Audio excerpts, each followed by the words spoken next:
unsung, legendary, and consistent. Three words that instantly come to mind when I think of Master Ace. What's good, y'all? It's your boy Mixtape Muff. If you are rocking with this content, please hit that like button and subscribe to the channel. As all that is greatly appreciated. But today, I'm gonna hit y'all with my thoughts on this new project from Master Ace and Marco Polo entitled Richmond Hill. So this Crooklyn Dodger has been putting out dope music since his days with the Juice Crew back in the 80s on Cold Chillin' Records. Master Ace has had this knack for crafting very creative, conceptual albums with great storytelling. But let me know in the comment section what's your favorite Master Ace project is. In 2018, he teamed up with the well-respected Toronto producer Marco Polo to release A Brooklyn Story. It was a project that was well received by Master Ace fans, and it was only right that they would return some years later with another collab. Now, A Brooklyn Story was all about Master Ace, whereas Richmond Hill, it tells the story of Marco Polo growing up outside of Toronto in the section called Richmond Hill. This album contains 18 songs lasting approximately 46 minutes. But with that being said, let me go ahead and just hit y'all with this track by track breakdown. The opening track is the December 26th skit, which just talks about Marco being born and setting the scene. And it talks about how his dad was passing out cigars to everyone in the hospital. First actual song though is Brooklyn Heights, and it has a grand and glorious beat that just screams Brooklyn, aka Crooklyn. Master Ace is calling out the trends that he feels are weak in the rap game, both past and present trends, but he's really focusing on the present. I don't think Master Ace is too thrilled with the current state of things. He raps, "This ain't what you used to. This Aftermath, Tongues, Death Squad, and the Juice Crew. It's not what you think it is, but when your index fingers up your nose, you should think of biz." I felt it on this track. Both Ace and Polo really do their best to restore that old New York Brooklyn feeling, and it's definitely a standout. Track 2, Certified, it features Coast Contra, and it has a neck-snapping jazz sample that's definitively 90s sounding. This has great energy, fast and ferocious flows from Coast Contra. It's another high point on the album that I feel traditionalists should really love. Following this is the cartoon skit. This shows Marco's love for cartoons as a kid, and this leads right into the song Hero with Rebel INS, and it's built around some groovy organ hits. It almost feels like a beat nuts type of beat. It's really quirky, but very cool. Master Ace raps, "No escaping this. This beat is nuts. I'm baking this." And we get some imaginative and superhero-like rhymes from both Deck and Ace. Things do mellow out a bit on the track Life Music, featuring Speech of Arrested Development and Strickland. And there was a lush and soulful quality to the production, and also the song hook from Strickland. What you have are bars of perseverance from the two. They talk about blocking out negative thoughts, being grateful for life, and Speech talks about recovering from physical ailments. Right after is Below the Clouds with Blue, and it pays homage to Guru and Primo's classic Above the Clouds. This has a trance-like ethereal sample and crisp drums. It's got a cloudy mid-tempo vibe that was really dope, and it'll keep your head bobbing. Ace is pretty much calling out the people that haven't evolved, or MCs who haven't really done the knowledge on their craft. He states he on Instagram acting like he need a hug, but it all goes down when we reach the club. On stage, they don't know the crowd, but that's because they live below the clouds. And Blue had a fire verse, by the way. Following this is the St. Robert's Catholic School skit, which leads right into Heat of the Moment.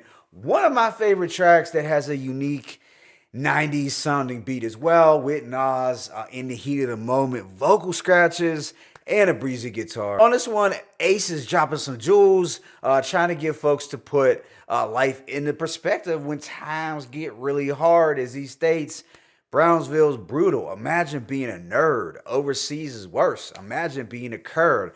just to put it into perspective, never lose sight of the objective. Immediately after is Jordan Theory, a concept song set to some colorful synths. It's got a nice bounce to it. And Master Ace here is speaking on the reasons why he feels some black people and some people in the hip hop community put such an emphasis on Jordans. And he feels it's because as kids, perhaps they had less or they were told no, no, no, they couldn't afford it. So when you start to get a little paper, then Jordans could become the end all. So if you are a sneakerhead, you might feel a little exposed, but I seriously doubt that it'll make you stop copping new Jordans. But it is something to think on nonetheless, to keep it real. I mean, that's the thing about Master Ace's music. He will always make you think. This is followed up by Money Problems with Shay Noor, and it also focuses on consumerism and the concept of money ruling people's lives. I suppose it could come off as a little preachy, but I do understand what he was getting at. He's basically calling out to folks who live a shallow, one-dimensional, money-driven life. As he states, a fool once told me with a straight face, money solves everything. There's also a really solid performance from Shay Noor here, and it's just another thought-provoking moment on the album. Then there is the Scarborough skit, which details Marco Polo's past issues with drug abuse as a teen. And it sets an eerie tone that bleeds effortlessly into the next song, PPE, that stands for Poor People Everywhere. This reminds me a bit of Master Ace's Unfriendly Game, as he is rapping with that urgency about chaos in the streets, and the sample-based production is punchy, darker, and theatrical. There is some social commentary on it and images of addicts and dope dealers swarming the streets. Ace cleverly states, "Please watch your step, cause it's really scary, shorty. Dudes got guns they produce like Barry Gordy." We get quite the change in pace with the next song, Outside In. This features an R&B hook from Ace Smitty and a soothing verse from female rapper C Red. This one finds Ace getting on his Macish tip, spitting some game to his shorty. It's not a bad track, but it could be my least favorite, although it has a nice melody to it, and I think it adds some variety sonically. Track 15 is Connections, and it's backed by a dynamic boom bap beat. I also really dug the Method Man I Got Connections vocal sample. On this one, Ace is doing some heavy braggadocio while also some witty name drop. The subsequent song is Plant-Based, another highlight, set to some strings and a jazzy sax and more scratching.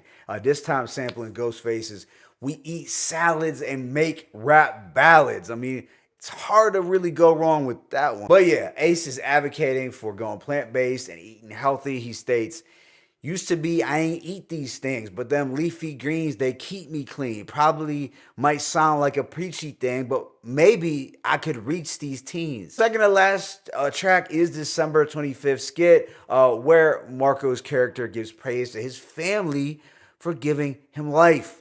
Then this project wraps up with All I Want, featuring his longtime collaborator, Wordsworth. The two drop some thoughtful wishes over a twinkling soundscape with a dusty sample and some scratches from Nine's classic What You Want. Ace raps, "All I want for Christmas is the slightest bit of hope, a rifle with a scope for another racist trope. All I want is my mule and 40 acres and all the places it could take us." So overall, I'm going to give this project a rating of a solid 4 mics. I found myself enjoying it a bit more than I did their 2018 release, although that was good. This one just had more dynamic production for me, and the drum presence was really attractive throughout. And the use of samples, it just hit different. And Master Ace delivered on his usual fronts like storytelling, conceptual songs, creativity, and social commentary. And vocally, Ace sounds as good as you would want any 57-year-old rapper to sound. And like I said earlier, he really has this gift of making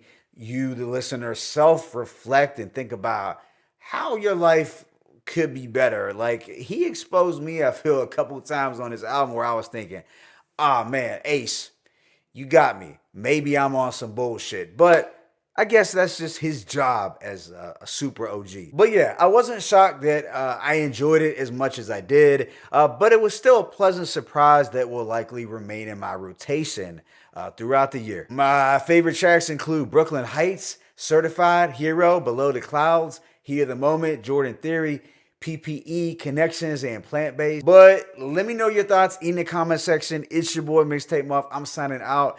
But as always, it's peace and blessings. Master Ace, Marco Polo, Richmond Hill, 1.